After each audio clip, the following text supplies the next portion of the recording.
BNP নারীদের তাদের সাংবিধানিক, রাজনৈতিক, সামাজিক, পারিবারিক এবং রাষ্ট্রীয় প্রাপ্য সম্মান দিতে সক্ষম হবে। আমরা শ্রদ্ধা জানাই আমাদের আজকের অনুষ্ঠানের প্রধান অতিথি, বাংলাদেশ জাতীয়তাবাদী দলের ভারপ্রাপ্ত চেয়ারম্যান, প্রিয় নেতা জনাব তারেক রহমানকে, যিনি নারীদের বলেছেন, আপনারা কেবল ঘরের আলো নন, আপনারাই জাতির পথ প্রদর্শক। তার দূরদর্শী নেতৃত্বে আজ নারীরা কেবল রক্ত নয়, চিন্তায়, পরিকল্পনায়, সংগ্রামে নেতৃত্ব দিচ্ছেন। এই সভার মাধ্যমে প্রজন্মকে জানাতে চাই, নারী তোমরাও ইতিহাসের অংশ।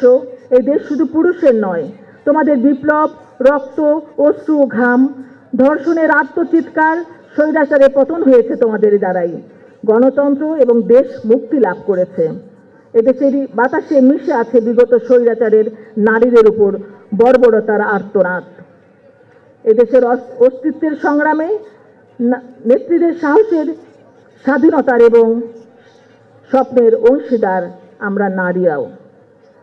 নারী, তুমি বিপ্লব, তুমি খালেদা জিয়ার মতো সংগ্রামের প্রতীক, তুমি শহীদ জিয়ার চিন্তাধারার স্বাধীন চেতা নারী, তুমি তারেক রহমানের স্বপ্নে গড়া নতুন বাংলাদেশের সাহসী ভবিষ্যৎ নির্মাতা। আজকের ইতিহাস পাল্টে দেওয়ার দীপ্ত শপথ, আগামী শতাব্দীর দাসত্বের গ্লানি মুছে দেওয়ার কলম। তুমি যখন প্রতিবাদে দাঁড়াও, তোমার পিছনে দাঁড়িয়ে থাকে বেগম রোকেয়া, সুলতানা রাজিয়া, প্রীতিলতা, কল্পনা দত্ত, বেগম খালেদা জিয়া, আরও অসংখ্য নামহীন সংগ্রামী নারী, যাদের রক্তে বাংলার পথ রঞ্জিত হয়েছে। নারী, তুমি অত্যাচারিত বেগম খালেদা জিয়ার নিঃশব্দ সৈনিক।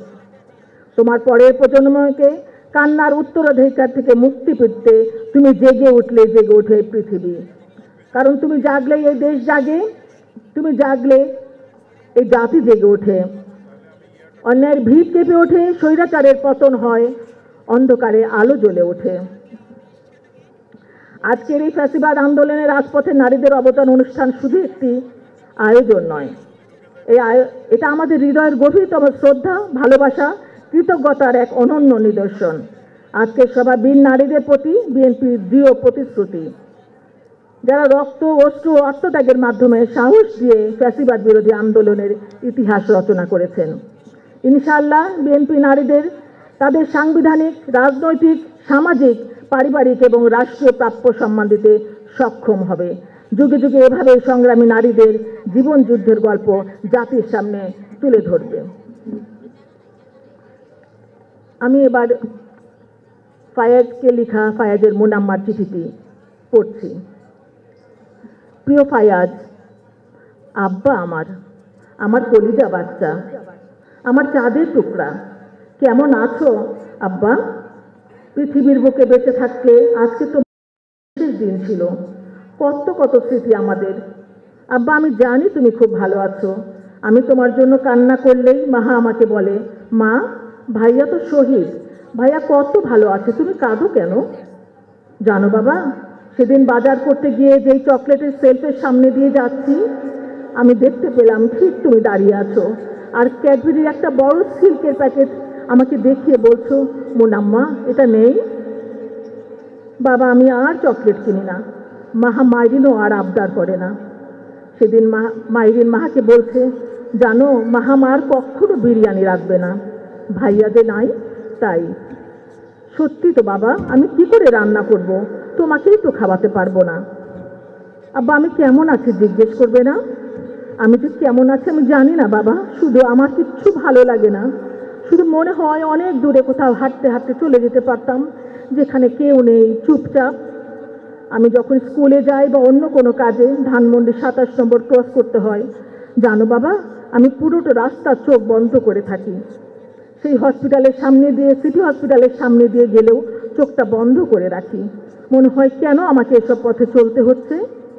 ধানমন্ডি 27টা এখন সবচেয়ে বিভীষিকাময় আমার জন্য।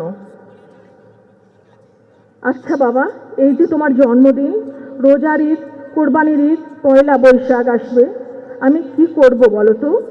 আমাদের না একসাথে শপিংয়ে যাওয়ার কথা, তারপর শপিং শেষে পিৎজা খেয়ে রিক্সায় চলে গল্প করতে করতে বাসায় ফেরার কথা। আমি সারাটা দিন মনে মনে তোমার সাথে কথা বলি।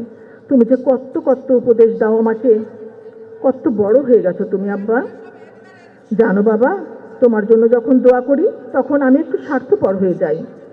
আমি আল্লাহকে বলি, আল্লাহ ফাইয়াজকে বুঝতে পারছে ওর জন্য আমি কত কষ্টে আছি, ওকে প্লিজ একটু বলে দিয়েন যে তোমার মুনাম্মা ভালো নেই, তোমাকে ছাড়া বেঁচে থাকা মুনাম্মার জন্য কঠিন শাস্তি হয়ে যাচ্ছে আব্বা। আবার মনে হয় এটা শুনলে হয়তো তোমার মন খারাপ হবে, তখন আবার কথা ঘুরিয়ে ফেলি।